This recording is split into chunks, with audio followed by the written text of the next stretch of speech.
When down meets up, that's the focus of tonight's angle.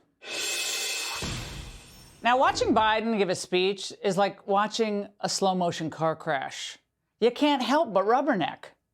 But under the trickle-down economic theory, 3/4 of U.S. industries grew more consecrated.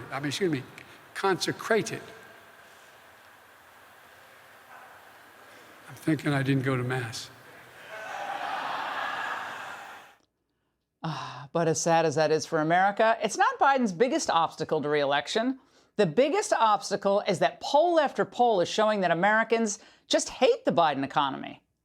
Just 20% of voters believe this country is headed in the right direction. 74% say the nation is on the wrong track. Let me tell you something about this moment. We have had this sustained period of 70% about a year now. The last two periods in the history of this poll that we've had this kind of sustained negativity about the direction of the country was before the 92 election and before the 2008 election. Both of those changed the party controlling the White House. Ruh-roh. Well, that's stunning. Now, you know that killed Chuck Todd to report, but it's devastating. It was just a few weeks ago that Biden was trying to act like America was sitting on some record growth. Not a lot of trickle down from my parents' kitchen table when I was growing up. So we're changing it. We decided to replace this theory with what the press is now called Bidenomics. I don't know what the hell that is. But it's working. It's working. Well, of course, that speech flopped. So today, the geniuses over at the White House decided to roll poor Joe out again, this time with a new branding strategy. But is the public buying this? Bidenomics. Bidenomics is working. That's just not true. Whatever world they're living in, they may be working, but they're not working in our world. If people can't even afford to go to the grocery anymore. Bringing down inflation remains one of my top priorities. Is your grocery bill higher? Absolutely. Yeah. As a matter of fact, it seems like everything is just going up in terms of prices. It's ridiculous. He's done more to hurt this country than any other president before him. Bidenomics is just another way of saying restore the American dream. Who wrote that for him? Middle America is definitely a thing of the past. I mean, he's destroyed a lot. So when you hear Bidenomics, what do you think? Idiocy. Absolute idiocy. Stupidity. Failure. How we screwed up the country. That's what I come up with. Brilliant. Well, I've got my own definition of Bidenomics. It's an economic theory whereby the closer you are to the Biden family, the more likely you are to get rich. And exactly what part of Biden's economic record are we actually supposed to be celebrating tonight? Well, why don't we ask Fed Chair Jerome Powell? For core inflation, I don't see us getting to 2% this year or next year. I see us getting there the year after. 2025. Yeah. Core inflation 2%. So you're going to be restrictive for a long time. We will be restrictive as long as we need to be. Oh, restrictive. Let's just say what you mean. Interest rates are going to remain high and persistent. Inflation's not going to be transitory. High prices are going to be there for beleaguered Americans to deal with. And then Powell really came clean, linking Bidenomics to the R word. I think there's a significant probability that there will be a downturn as well, though, but it's not to me the most likely case. That's the hard landing scenario. Or just this. I wasn't even thinking of hard landing. I was thinking of even a recession. Hard landing would be the good case.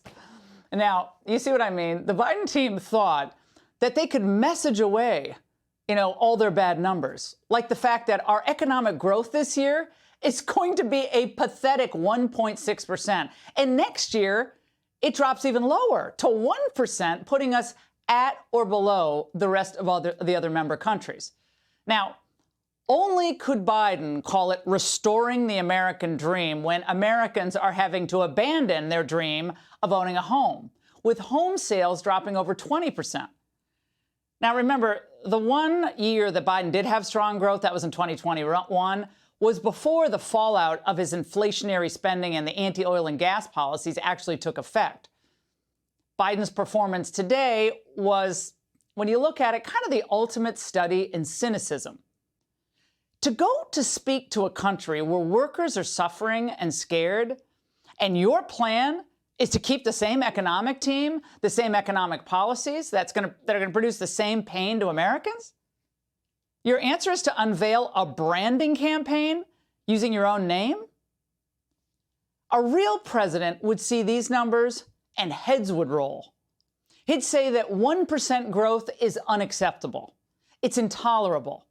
A real president would convene leaders from both parties and likely conclude that let's give Americans some tax relief. Let's change our trade policy, starting with that idiotic $800 de minimis duty-free package giveaway to China, and actually help American workers and small businesses for a change. Tell them, let's get America moving again. How do we do that? Instead, we get more puffery from Biden, toadies, or in this case, a bullfrog. Today, American workers have more job opportunities and can earn a better wage because President Biden cares about upward mobility. He cares. Well, we don't need to hear, JB, about how much Joe Biden cares about us or all the life lessons he learned from his dad and his grandfather. We need less marketing and more results. The Democrats like to say that one of Trump's biggest problems is that he never admits when he's wrong. Okay, well, Trump's policies on the economy worked magnificently. Now check this out from December 2019 from CNN of all places. As 2019 comes to a close, the U.S. economy earns its highest ratings in almost 2 decades. Overall, 76% rate economic conditions in the U.S. today as very or somewhat good, significantly more than those who said so at least the same time last year at 67%. This is the highest share to say the economy is good since February 2001. In other words, Trump didn't have to spin his economic numbers because they spoke for themselves. He was both tougher on China than Biden and delivered better growth at this point in his presidency. It took a China-generated virus and a prolonged Democrat shutdown in blue states to stop the Trump economy in his presidency. Think of all the office buildings bustling and the Christmas parties that were buzzing in December of 2019. And now, 2.5 years into Biden's presidency, we see half-empty office buildings, which may never be full again. That's Bidenomics. And that's The Angle. Hey, Sean Hannity here. Hey, click here to subscribe to Fox News YouTube page and catch our hottest interviews and most compelling analysis. You will not get it anywhere else.